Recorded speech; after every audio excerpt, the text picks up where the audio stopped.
جس نے عامل کامل بننا ہے اس نقش کو لپیٹ کے آٹے میں، وہ کسی دریا اور بہتے پانی میں جہاں مچھلیاں ہوں وہاں ڈالے، عامل کامل بن جائے گا۔ یہ جو بے زبان ہے نا پرندے، ان بے زبانوں کی زبان ہم نہیں سمجھ سکتے، ان کی نہ بد دعائیں سمجھ سکتے ہیں نہ ان کی دعائیں سمجھ سکتے ہیں، لیکن یاد رکھیے گا اس کی زندگی میں بڑے تجربات ہیں۔ یہ بے زبانوں کے ساتھ جس نے بھی دوستی کی یا جس نے بھی دشمنی کی، بے زبانوں کے ساتھ اس کا معاملہ کچھ انوکھا ہوا، جس نے بھی دوستی کی اور جس نے بھی دشمنی کی، بے زبانوں کے ساتھ۔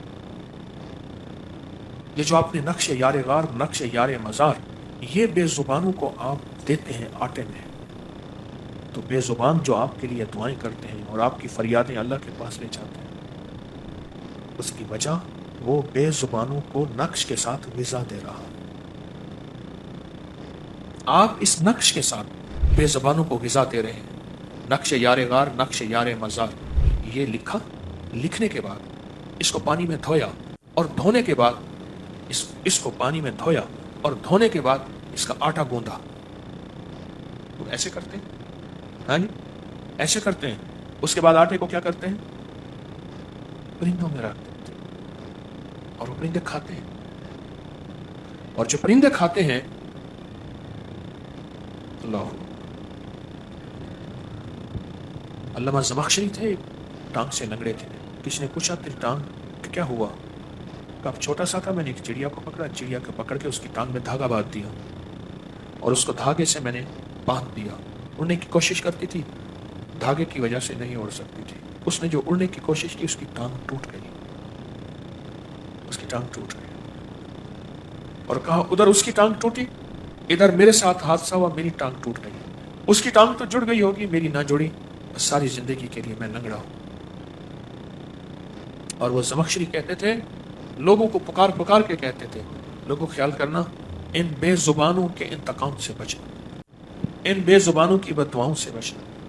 اور ایک اور بھی کہتے تھے، لوگوں ان بے زبانوں کی دعائیں بھی بڑا کام کرتی ہیں اور بد دعائیں بھی بڑا کام کرتی ہیں۔ بے زبانوں کی دعائیں، یہ جو نقش ہے جو سال کے بعد ہم عمل کر رہے ہیں، یہ نقش سارا سال ہر اسلامی مہینے کی 22 تاریخ کو لکھیں، اور لکھنے کے بعد اس کو زردے کے رنگ سے، زعفران سے یا کسی گھلنے والی سیاہی سے لکھنے کے بعد اس نقش کو آپ آٹے میں گوندیں اور پرندوں کو دے دیں، پرندوں کو دیں۔ کچھ راز ایسے ہیں جہاں پڑے ہیں وہاں ہم تلاش نہیں کرتے، جہاں نہیں پڑھے سارا دن وہیں سر مارتے ہیں۔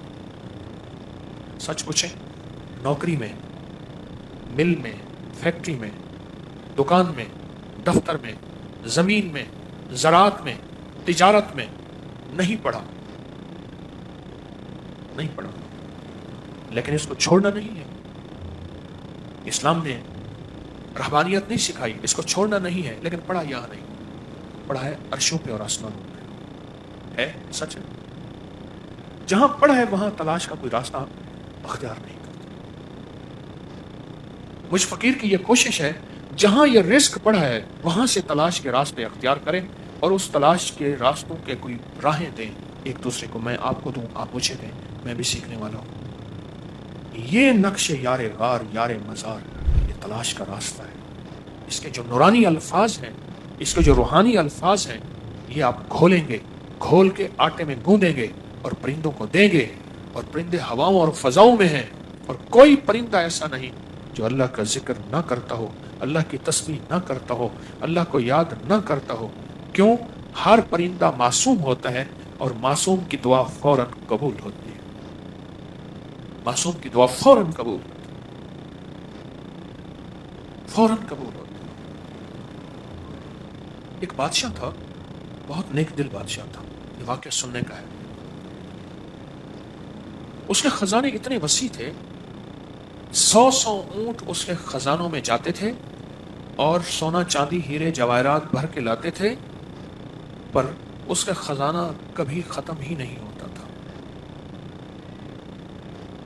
اور 100 اونٹ اس کے خزانے میں جا کے خزانہ ڈالتے تھے تو اس کا خزانہ پتہ ہی نہیں چلتا تھا کہ بھرا ہے یا نہیں بھرا، اتنا زیادہ تھا، زیر زمین تھا۔ اس کی رعایا بہت خوشحال تھی، اس کی رعایا کے اندر سکون اور امن تھا، محبت اور پیار. حیرت انگیز ایک دنیا تھی اس کے پورے نظام پہ، اس کی پوری رعایا اور اس کے پورے نظام پہ ایک انوکھا. دوسری جو نگری تھی اس کا بادشاہ تھا، اس کے برعکس تھا، اس کا خزانہ بھی خالی تھا، اس کی رعایا بھی بے سکون تھی، امن نہیں تھا، قتل و غارت، بے چینی اور پریشانی. یہ سارا کچھ اس میں موجود تھا، سب کچھ موجود تھا. اب اس نے کہا، دوسرے بادشاہ نے، اس کے راز جا کے ڈھونڈو، اس کا راز کیا ہے، اس کا راز کیا ہے. اس نے اپنے بندے بھیجے، سالہ سال بندے رہے. جب بندوں نے اس کے راز کا خلاصہ اور اس کی ڈائری دی، اب اس غور سے سنے. کہا اس نے 40 قافلے رکھے ہوئے ہیں اس بادشاہ نے، جو جنگلوں میں جاتے ہیں اور وہاں بیٹھ کے کھانا کھاتے ہیں اور بچا ہوا کھانا وہیں جنگل میں چھوڑ کے آتے ہیں، اور ہر رخ پہ اس نے قافلے بھیجتے ہیں اور بے زبانوں کے کھانے کا انتظام کرتے ہیں. اس کے لنگر چلتے ہیں بے زبانوں کے لیے، وسیع لنگر چلتے ہیں بے زبانوں کے لیے. جہاں زبان والے کھاتے ہیں وہاں بے زبانوں کے لیے بھی اس کے لنگر چلتے ہیں. پر وہ بے زبانوں کی دعائیں ہیں جس کی وجہ سے اس کے خزانے بھرے. یہ جو نقش یار غار، نقش یار مزار، یہ نقش ہے نا، اس نقش کو لکھ کے پرندوں کو اس کا آٹا کھلا دیں. ہر مہینے لکھ دیں، مہینے میں ایک دفعہ آپ کا جی چاہے روز ایک نقش لکھیں، اور روز نقش لکھ کے آپ پرندوں کو آٹا دیں، اور اس لکھتے ہوئے اپنی فریادیں بھی ساتھ لکھ دیں. اللہ میری یہ مرادیں ہیں، اللہ یہ میری مشکلیں ہیں، یا اللہ میری یہ ناکامیاں ہیں، یا اللہ میری یہ پریشانیاں ہیں، تو اپنے غیب کے خزانے سے مجھے عطا کر دیں.